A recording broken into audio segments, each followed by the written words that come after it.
जय सिया राम दोस्तों। होली के एक सप्ताह बाद अष्टमी तिथि को शीतला अष्टमी आने वाली है और ये महापर्व है। सिर्फ राजस्थान ही नहीं बल्कि पूरे भारत में ये पर्व बड़ी धूमधाम से मनाया जाता है। शीतला अष्टमी चैत्र मास के कृष्ण पक्ष की अष्टमी को मनाई जाती है और बसोड़ा के नाम से भी जानी जाती है। पौराणिक मान्यताओं के अनुसार शीतला माता की पूजा करने एवं व्रत करने से चिकन पॉक्स माता हो, खसरा, फोड़ा फुंसी, चाहे नेत्र रोग हो, वो सब रोग नहीं होते क्योंकि माता इन रोगों से रक्षा करती है। माता शीतला भगवती माता का ही स्वरूप है। इस दिन ठंडे जल से स्नान करके माताएं पूजा करती है। पहले दिन रात में भोजन बनाकर खीर, चावल, हलवा, खिचड़ी, गुलगुले आदि पकवान बनाकर अष्टमी तिथि को ब्रह्म मुहूर्त में ही पूजा करती है क्योंकि माता शीतला को ठंडा भोजन ही पसंद है। इसके पीछे एक धार्मिक और पौराणिक मान्यता है। ये शीत ऋतु का अंतिम दिन होता है और ऋतु परिवर्तन से मानव शरीर विभिन्न प्रकार के रोगों से घिर जाता है। इसलिए इन विकारों और रोगों को दूर करने के लिए माता शीतला की पूजा और व्रत किया जाता है। दोस्तों, इन त्योहार के बारे में अनेक कथा प्रचलित है, लेकिन पौराणिक कथा के अनुसार एक दिन शीतला माता ने सोचा कि चलो धरती पर चलकर देखते हैं कि मेरी पूजा कौन कौन करता है।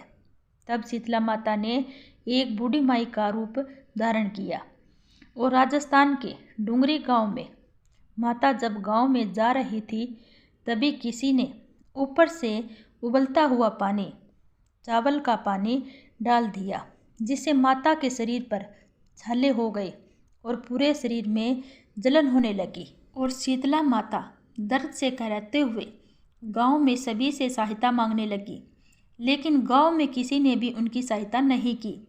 फिर एक कुम्हार परिवार की एक महिला ने देखा कि एक बूढ़ी माई दर्द से करा रही है। उसने बूढ़ी माई को अपने घर में बुला कर बैठाया और बूढ़ी माई पर ठंडा ठंडा जल डाला। इससे माता को उन छालों से काफ़ी राहत मिली। फिर कुम्हार महिला ने माता से कहा कि हे बूढ़ी माई, मेरे पास रात का बासी भोजन पड़ा है, आप इसको खा लीजिए। रात की बनी खिचड़ी चावल खाने से माता को ठंडक मिली। फिर कुम्हार महिला ने बूढ़ी माई को कहा कि आपके तो बाल भी बिखरे हैं, लाइए मैं इसे गूंथ देती हूँ। तब बाल गूंथने लगी तो बालों के नीचे छिपी तीसरी आंख को देखकर डरने लगी और भागने लगी।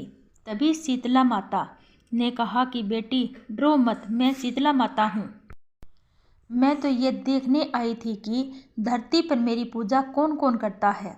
फिर माता अपनी असली रूप में आ गई। तब कुम्हारिन महिला शीतला माता को देखकर बहुत प्रसन्न हुई। दूसरे ही पल उदास हो गई और हाथ जोड़कर कहने लगी, माता मैं तो बहुत ही गरीब हूँ, मैं आपको कहाँ बैठाऊँ, मेरे पास तो आसन भी नहीं है। तब माता मुस्कुराकर कुम्हारिन के गधे पर बैठ गई और अपनी झाड़ू से उसके घर की सफाई करके डलिया में डालकर उसके गरीबी को बाहर फेंक दिया।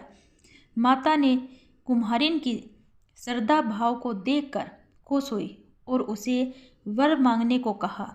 तब कुम्हारिन महिला ने हाथ जोड़कर शीतला माता को कहा, आप मुझे वर देना ही चाहती है तो आप हमारे डूंगरे गांव में ही निवास करें और जो भी इंसान सच्ची भाव से सप्तमी और अष्टमी को पूजा करे, व्रत करे और आप ठंडे भोजन से भोग लगाए तो उनकी गरीबी को दूर कर देना, उसे रोग मुक्त कर देना, महिला को अखंड सौभाग्यवती का वरदान देना।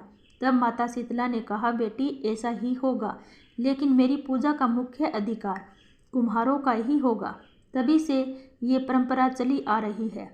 इस दिन सूर्य उदय होने से पहले ठंडे और रात के बने बासी भोजन से भोग लगाना चाहिए। इस दिन पूजा करते समय स्वेटर कंबल शॉल ओढ़कर पूजा नहीं करनी चाहिए, ना ही नए वस्त्र पहनकर पूजा करनी चाहिए। पहले से पहने हुए पुराने वस्त्र ही पहनने चाहिए। इस दिन घर में चूल्हा नहीं जलाना चाहिए और ना ही गर्म भोजन आपको खाना चाहिए। आपको ठंडा भोजन ही करना चाहिए। जब हम पूजा करते हैं तो माता शीतला का दीपक जलाना नहीं चाहिए। दीपक में बाती लगाकर ऐसे ही छोड़ दें, ना ही अगरबत्ती धूप लगानी चाहिए। अगर आप गलती से भी दीपक जला दिया तो या धूप अगरबत्ती लगा दी तो माता को नाराज़ कर देंगे। इस दिन अपने मन को भी शीतल रखें।